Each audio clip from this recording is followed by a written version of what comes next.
Hey guys, this is Sameet, and today we'll be talking about the topic of calories and whether calories matter. So let's move on. Before we dive deep into calories, let's first discuss what calories are. So, calories are essentially a unit of energy, any energy that is found in food.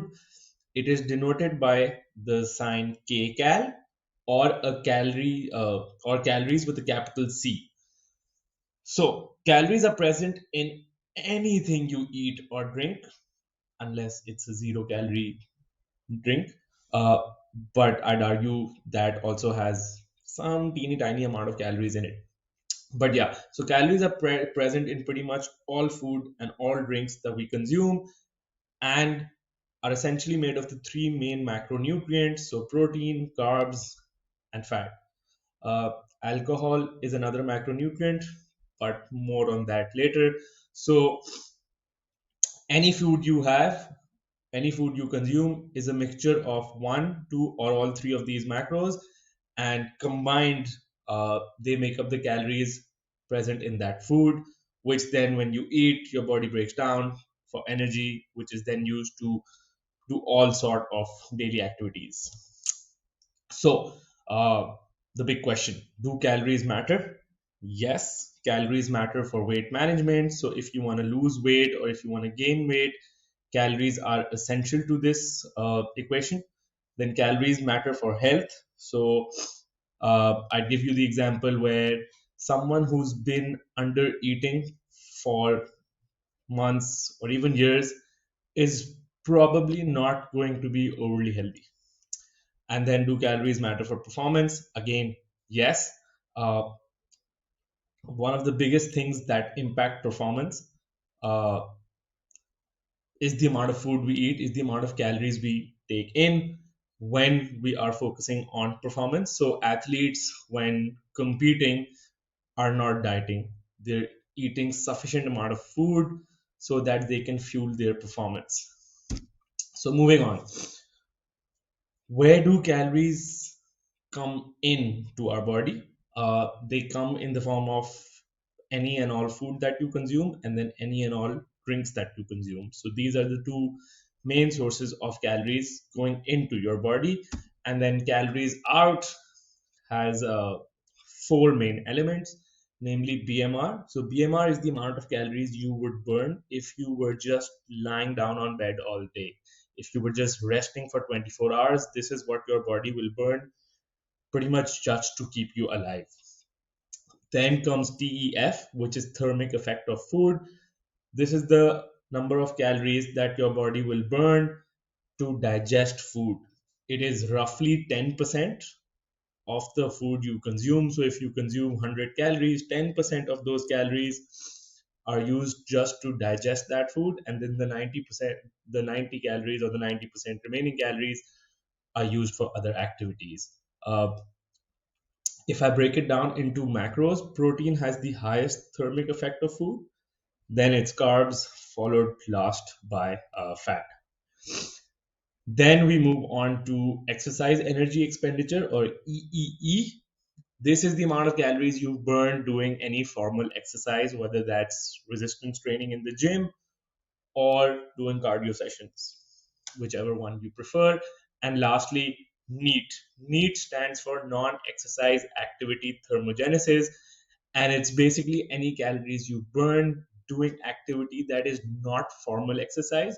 So, stuff like doing chores, um, walking to the washroom, walking while doing groceries, window shopping, playing with your dogs, playing with your kids, washing clothes, you get it. Any activity that you do that is not exercise falls into NEAT.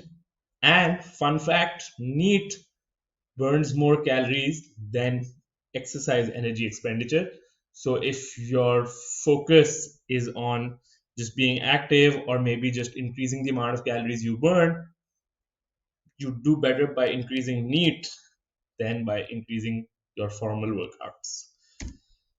So yeah, pretty much what I was talking about. So BMR, the amount of calories you burn, breathing, brain function, heart, liver, kidneys all functioning, make up about 70% of the calories you burn. So there's this misconception that if someone is inactive, they're not burning any calories. That's not true. You're burning calories just to stay alive, pretty much. Then comes NEAT, so general steps, movement, housework, running around after kids, standing, walking at work, fidgeting, which I do a lot. So all this hand movement that I do when talking all falls under NEAT, and it makes up about 15% of the calories you burn in a day.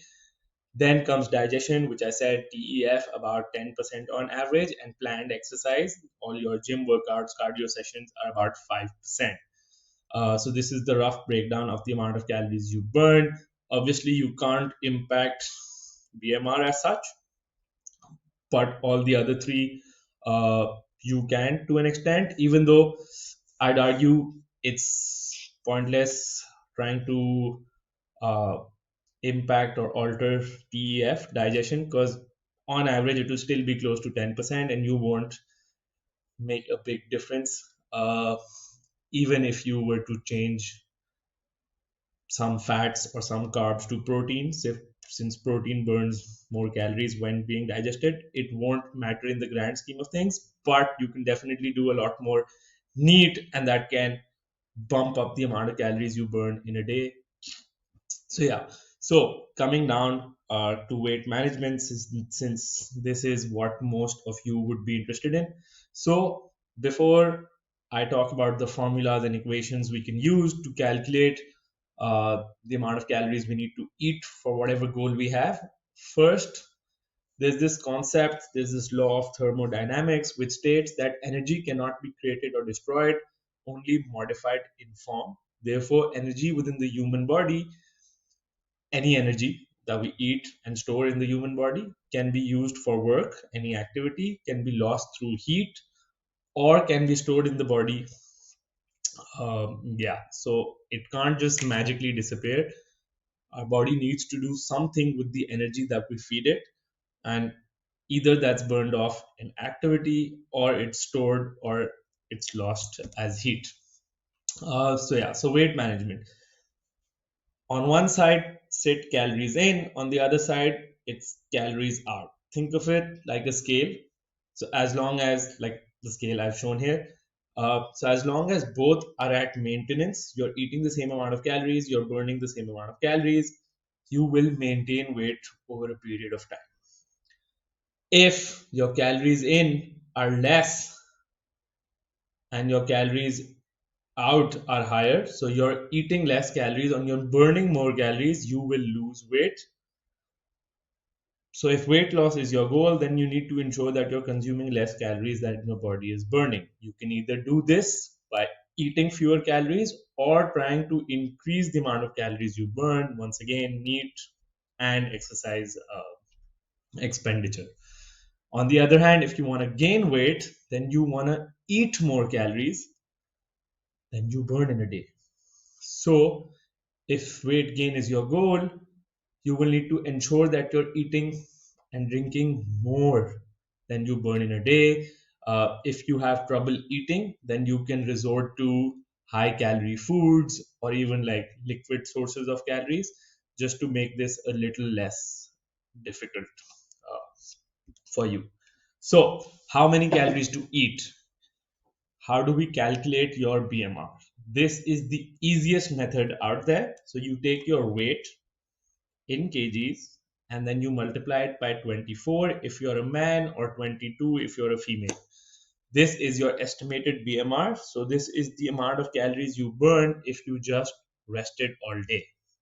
So for this example, let's take a 100 kg man, we multiply it by 24, that's 2400 calories being burned just to keep that man alive.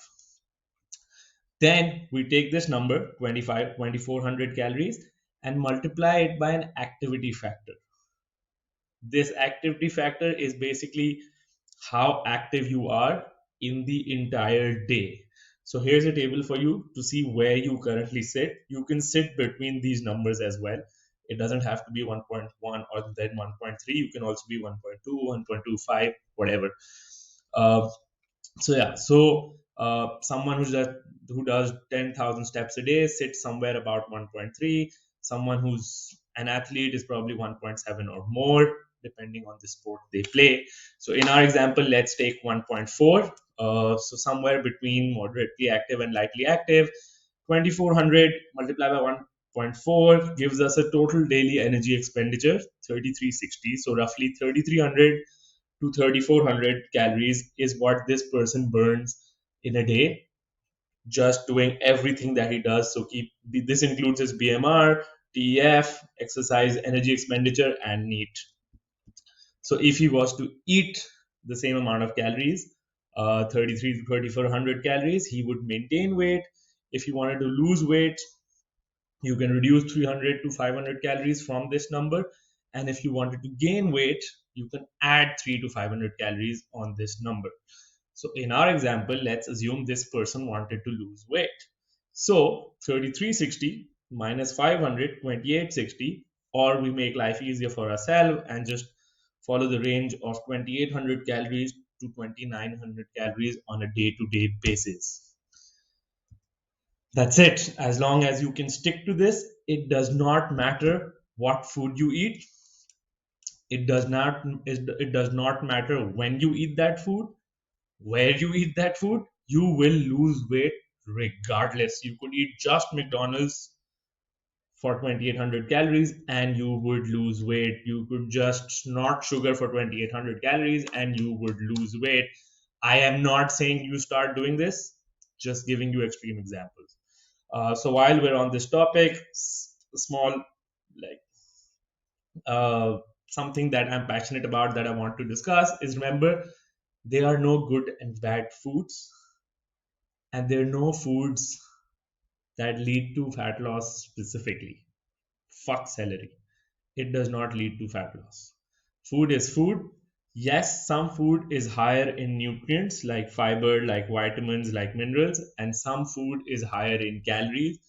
Think burgers, think pizzas, fruit juices, all yummy things in life, donuts. But yeah, as long as there's some balance between nutrient dense food and calorie dense food, you're good.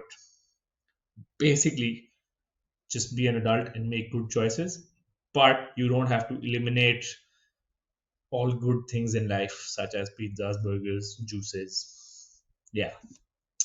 So, your job for today, or your uh, stuff you need to do, is you calculate your BMR and your total daily energy expenditure by using the formulas, by using the equations I just showed you, and figure out the number of calories you need to eat for your goal, whether that's weight loss, weight maintenance, or weight gain. That's it. Fairly simple. And yeah, I will see you guys soon.